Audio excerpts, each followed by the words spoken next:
2 বছরের বিধ্বংসী যুদ্ধের পর গাজা এখন প্রায় মাটির সঙ্গে মিশে গেছে। একসময়ের জনবহুল শহর আজ ছড়িয়ে আছে ধূসর ধ্বংসস্তূপের স্তরে স্তরে।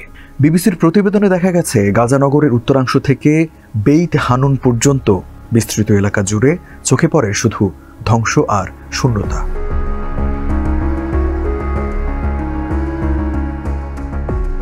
ইসরায়েলি বাহিনীর নিয়ন্ত্রণাধীন অংশে আন্তর্জাতিক সাংবাদিকদের প্রবেশ এখনও সীমিত। সম্প্রতি ইসরায়েলি সেনারা বিবিসি সহ কিছু গণমাধ্যমকে গাজা উপত্যকার একটি এলাকায় নিয়ে যায়। তবে ওই সফর ছিল কঠোর নিয়ন্ত্রণাধীন, কোনো ফিলিস্তিনি নাগরিকের সঙ্গে কথা বলার সুযোগ ছিল না। ইসরায়েলি সেনাবাহিনীর একজন মুখপাত্র বিবিসিকে বলেন, ধ্বংস করা আমাদের লক্ষ্য ছিল না, আমাদের লক্ষ্য ছিল সন্ত্রাসীদের বিরুদ্ধে লড়াই করা। গাজার প্রায় প্রতিটি ঘরেই টানেল, অস্ত্র বা স্নাইপার পোস্ট পাওয়া গেছে। এই মুখপাত্রের দাবি 2023 সালের 7 অক্টোবর হামাসের হামলায় ইসরায়েলে 1100 জন নিহত হয় এবং 251 জনকে জিম্মি করা হয়। সেই হামলার পর থেকেই গাজায় তীব্র অভিযান শুরু হয়।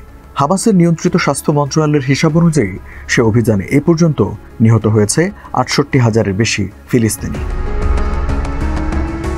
গাজার উত্তরে যেসব এলাকা ধ্বংস হয়েছে সেখান থেকে কয়েকজন ইসরায়েলি জিম্মির মৃতদেহ উদ্ধার করা হয়েছে বলেও জানান এই মুখপাত্র।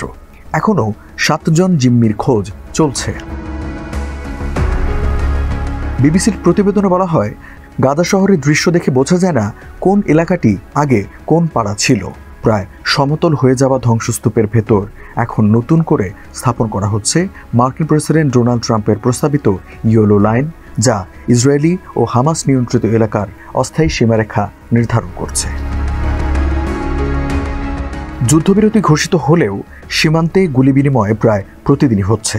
হামাস অভিযোগ করেছে ইসরায়েল শত শতবার যুদ্ধবিরতি লঙ্ঘন করেছে। হামাসের স্বাস্থ্য মন্ত্রণালয়ের দাবি, এসব ঘটনায় নিহত হয়েছে আরও অন্তত 240 জন। তবে ইসরায়েল বলছে তারা এখনও হামাসের অবশিষ্ট শক্ত ঘাঁটিগুলো দমন করছে এবং মার্কিন নেতৃত্বাধীন শান্তি পরিকল্পনাকে সমর্থন দিচ্ছে। পরিকল্পনা অনুযায়ী হামাসকে নিরস্ত্র করে একটি আন্তর্জাতিক তত্ত্বাবধানে ফিলিস্তিনি প্রশাসনিক কমিটি গঠন করা হবে। কিন্তু বাস্তবে হামাস এখনও অস্ত্র জমাচ্ছে এবং স্থানীয়দের ভয় দেখিয়ে নিয়ন্ত্রণ বজায় রাখছে বলে অভিযোগ করছে ইসরায়েল। একজন ইসরায়েলি সেনা কর্মকর্তা বলেন, হামাস এখনও গাজায় নিজেদের আধিপত্য দেখাতে চায়। আমরা আশা করি আন্তর্জাতিক চাপ তাদের নিরস্ত্র হতে বাধ্য করবে। মার্কিন নেতৃত্বাধীন শান্তি পরিকল্পনার পরবর্তী ধাপ এখনও অনিশ্চিত। কোন দেশ গাজায় নিরাপত্তা বাহিনী পাঠাবে, কবে ইসরায়েল সেনা প্রত্যাহার করবে, এসব প্রশ্নের উত্তর এখনও মেলেনি। এদিকে ট্রাম্প গাজাকে ভবিষ্যতের মধ্যপ্রাচ্যের বিনিয়োগ কেন্দ্র হিসেবে গড়ে তোলার স্বপ্ন দেখছেন। কিন্তু প্রশ্ন রয়ে যায়, ধ্বংসস্তূপে দাঁড়িয়ে থাকা এই গাজার মানুষ নিজের ভবিষ্যৎ নির্ধারণে কতটা ভূমিকা রাখতে পারবে?